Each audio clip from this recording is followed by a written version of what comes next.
Bon, le Concorde, c'est l'un des avions les plus emblématiques de l'histoire de l'aviation, peut-être même à l'heure actuelle celui qui occupe le sommet de la liste des avions de ligne supersoniques. C'est un avion qui a marqué l'histoire de l'aviation avec ses vols transatlantiques. Il détient le record du vol commercial le plus rapide, reliant Paris à New York en moins de 3 heures. Plus de 3 décennies se sont écoulées depuis le premier vol du Concorde, et il reste une icône de l'ingénierie aéronautique, et a laissé derrière lui une empreinte indélébile dans l'histoire de l'aviation. Dans les années 30, un voyage transatlantique durait plus d'une quinzaine d'heures, dans un avion bruyant et soumis aux aléas météorologiques. Puis vinrent les moteurs à réaction. Grâce à eux, la durée d'un vol transatlantique fut réduite à seulement 7 heures. Cependant, dans les années 60, le monde se préparait à une nouvelle révolution, les avions civils supersoniques. La vitesse supersonique, c'est aller à la vitesse du son, soit 1200 km/h. Cette révolution permettrait de relier Londres à New York en quelques heures. Il ne faisait pas l'ombre d'un doute que les vols supersoniques ne seraient jamais viables économiquement. En revanche, le caractère politique de la chose était certain. Le défi technologique était si grand que toute nation réussissant un tel projet serait perçue comme un leader incontestable. Alors que la guerre froide est à son apogée, opposant les États-Unis à l'URSS, pendant ce temps, en Europe, plutôt que de se lancer dans l'espace, ils ont l'ambition de révolutionner le transport aérien intercontinental.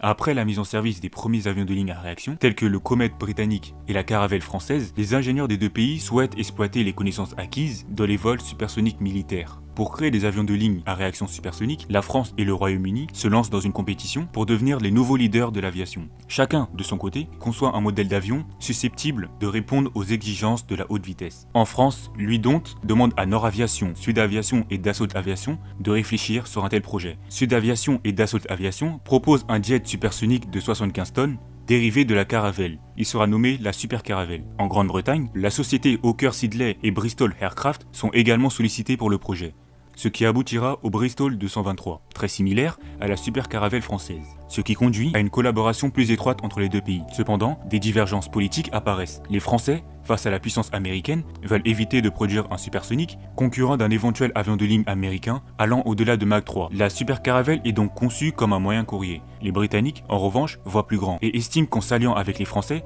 le supersonique européen s'imposerait comme un succès commercial pour les longs et moyens courriers. Cette divergence a conduit à une rencontre entre les ingénieurs en chef français et britanniques. En décembre 1961, on les enferme dans un bureau parisien et on leur ordonne d'en sortir qu'avec un plan à 3 vues de l'avion. Bien que des plans détaillés soient élaborés, aucune décision ferme n'est prise. Les présidents Charles de Gaulle et Macmillan demandent à leurs gouvernements respectifs de s'entendre sur le projet. L'accord est signé en novembre 1962 et prévoit une construction long courrier à 50-50.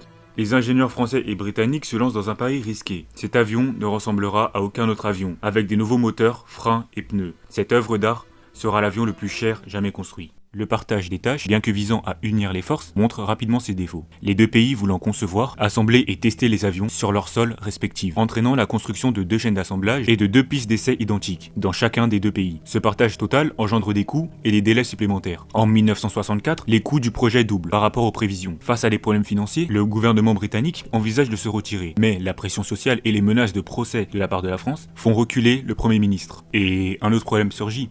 De quoi s'agit-il? C'est quoi le nom de l'avion? Et là, nous allons assister à l'une des polémiques les plus ridicules du siècle, qui est... Le 13 janvier 1963, le général de Gaulle, président de la République, suggéra que l'avion soit baptisé Concorde. Et le 24 octobre de la même année, une première maquette à grandeur nature du Concorde, sans le E.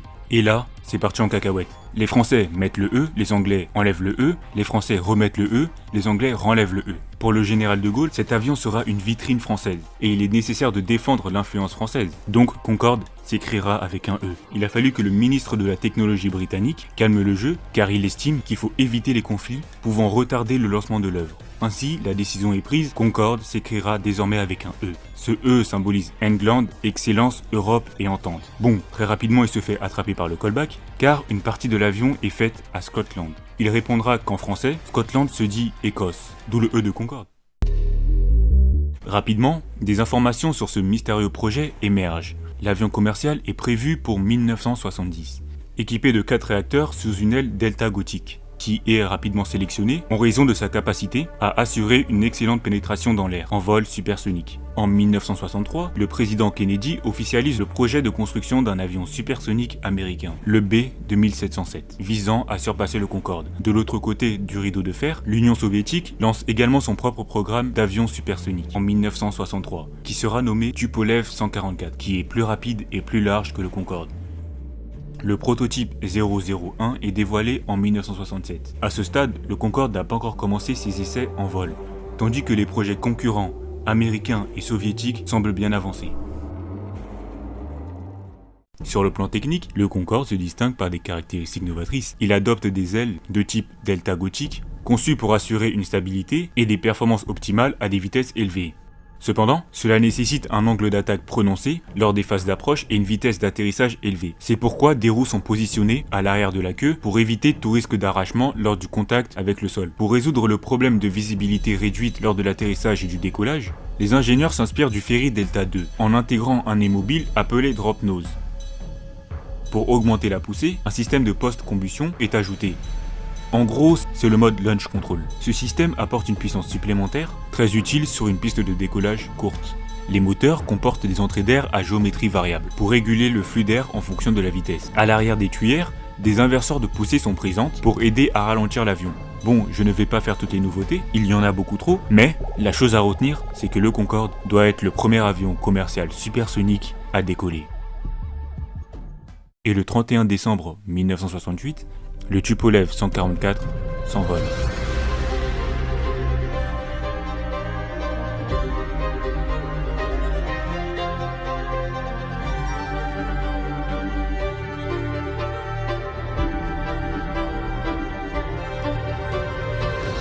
Bon, le Tupolev 144 devient le premier avion de ligne supersonique, ce qui a mis encore plus de pression aux ingénieurs français. Et n'oublions pas que le Boeing 2707 est toujours dans les fourneaux et peut s'envoler à tout moment. Donc, les ingénieurs accélèrent. Et quelques mois plus tard, le Concorde prend son envol.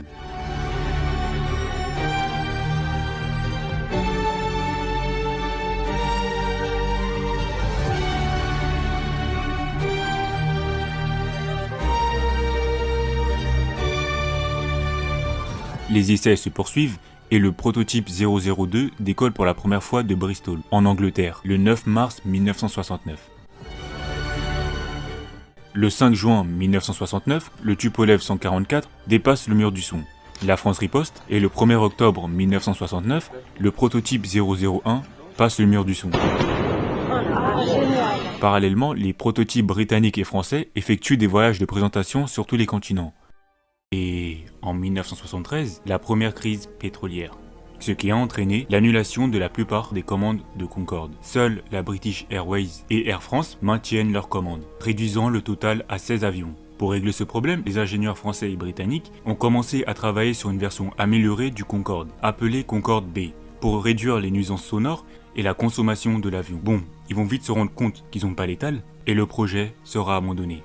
Le 3 janvier 1973, lors du salon du Bourget, un Concorde et un Tupolev 144 se retrouvent en face à face, dans le but de démontrer la supériorité technologique de chacun. Et si vous avez l'impression que c'est les mêmes avions, c'est parce que c'est les mêmes. Enfin, pas tout à fait. La rapide mise au point du Tupolev 144 s'explique en grande partie par des activités d'espionnage industriel. Néanmoins, les soviétiques ne possédaient pas des technologies aussi avancées que les Européens. Ils ont dû trouver des parades, d'où la présence d'ailes canards à l'avant du fuselage qui sont déployées à l'atterrissage pour réduire la vitesse de décrochage. Ok bon, c'est l'heure du duel et le Concorde se lance en premier.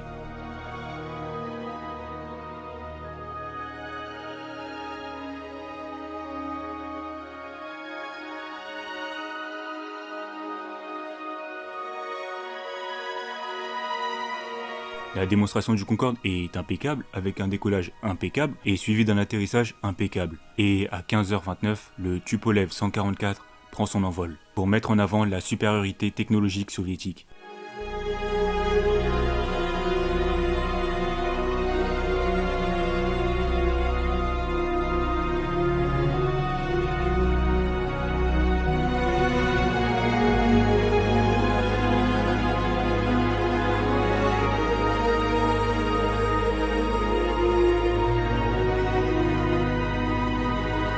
Cependant, pendant cette démonstration, un Mirage 3 de l'armée de l'air française, non signalé à la délégation soviétique et volant en dehors des procédures du salon, s'approche trop près du Tupolev 144. Cette proximité oblige le pilote à effectuer une manœuvre brusque, entraînant la rupture d'une aile canard. Malgré les tentatives du pilote pour redresser l'appareil, celui-ci décroche et se disloque, devenant une boule de feu qui s'écrase sur Goussainville, entraînant la perte de tout l'équipage. Au lieu de l'accident, la municipalité de Goussainville a édifié une stèle à la mémoire des victimes.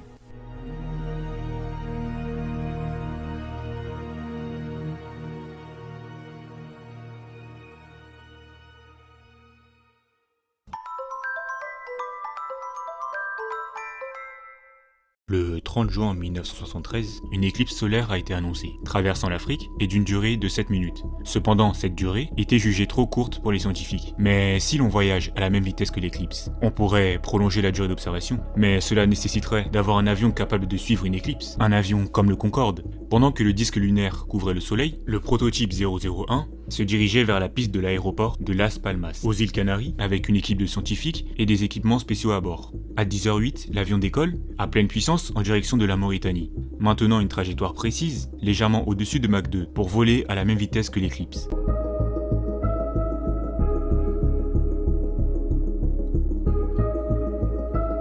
Cette stratégie a permis d'offrir 74 minutes de pénombre en pleine journée, établissant ainsi le record de la plus longue observation d'éclipse. En parallèle, une équipe de scientifiques réalisait la même observation à bord d'un NC-135.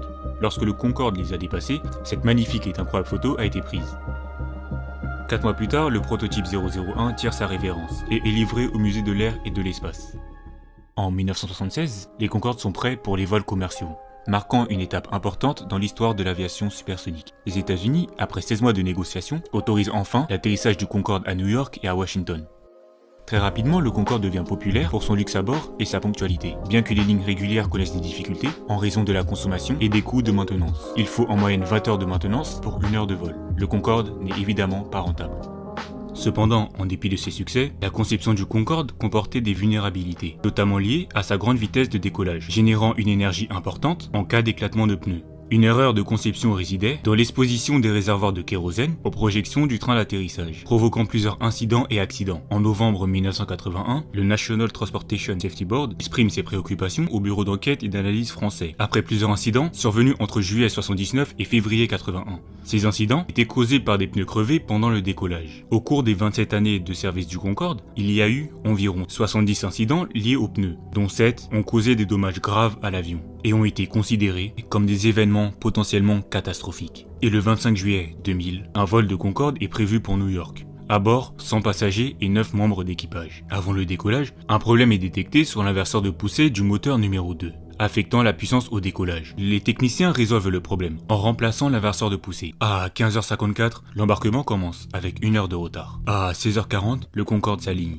À 16h42 et 17 secondes, l'avion reçoit l'autorisation de décoller. Et à 16h42 et 21 secondes, l'avion s'élance.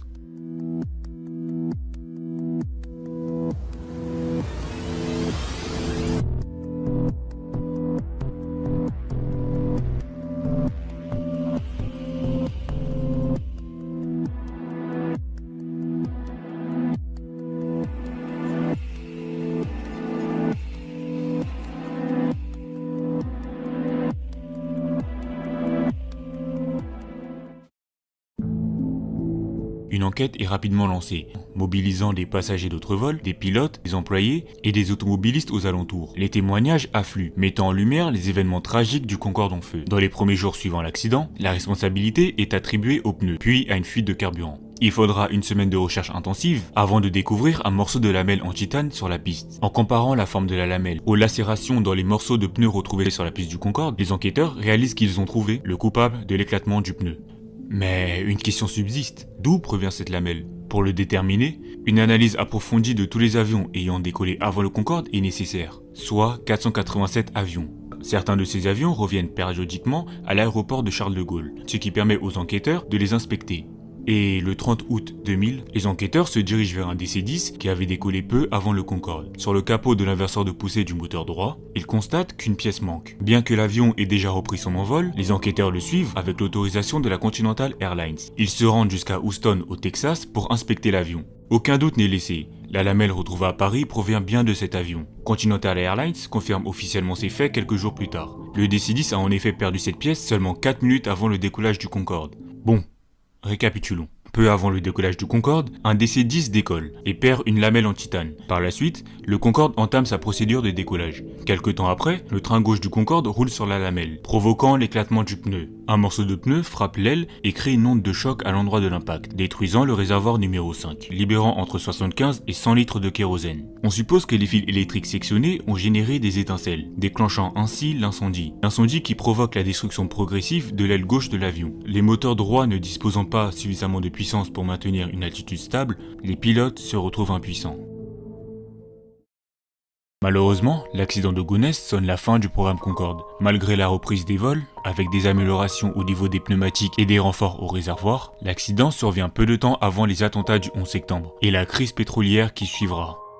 Ce qui entraîne une fuite de la clientèle et rend l'exploitation de l'appareil encore moins rentable. En février 2003, la British Airways prend la décision de mettre fin à l'exploitation de ces Concorde. Le 10 avril 2003, Air France annonce à son tour l'arrêt des vols de ces Concorde. Et le 31 mai 2003, est programmée l'arrivée simultanée de 2 Concorde à l'aéroport Charles de Gaulle pour leurs derniers vols commerciaux. Le premier, le Sierra Delta, achève sa dernière liaison depuis New York, où il est accueilli avec tous les honneurs par les Américains.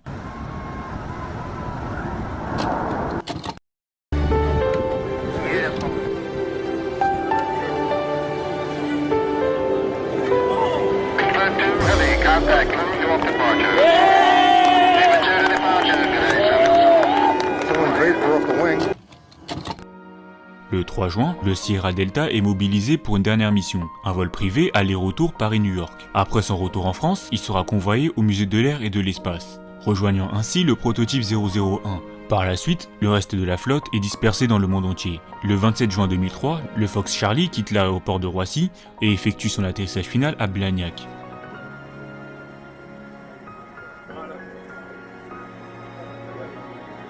Le Fox Charlie a décollé pour la première fois à Blagnac et a atterri pour la dernière fois à Blagnac, où il trouve son repos définitif. Bon, je crois que j'ai dit tout ce que j'avais à dire, cette vidéo commence à être un poil trop longue. Moi je me casse, c'était Pixar. Peace.